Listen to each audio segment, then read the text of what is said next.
Masas, sepse situata është shumë kritike.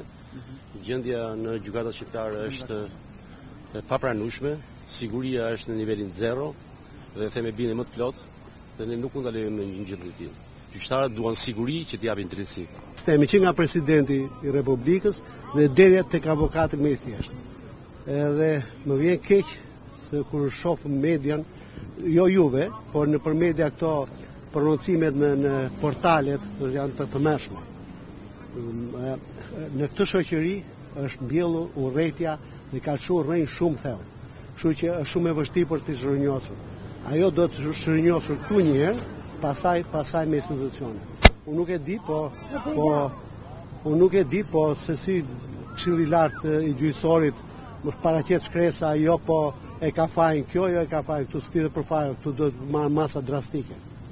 Nuk di çfarë them tjetër. Drastike deri ku? Sa?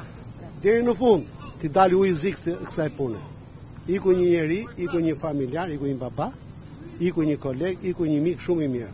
Një njeri që mund të them pa tepruar që ishte njeri më i human në sistemin e drejtësisë. Në drejtësisë në ditë vështira.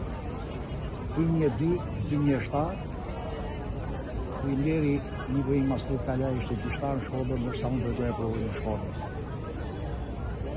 Drejtësia ka humbur një gjyqtar me integritet, një njeri model, një qytetar, një familjar i devotshëm, ndërsa ne kemi humbur një shok të mirë.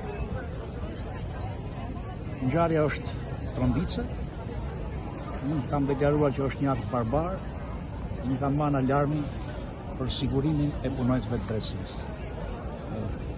U pret në paqe edhe le shërbej kjo ditë kujtimi edhe si një omash për të gjithë punonjësit e drejtësisë që në të gjithë këto vite kanë përjetuar sakrifica në ushtrimin e profesionit. Faleminderit.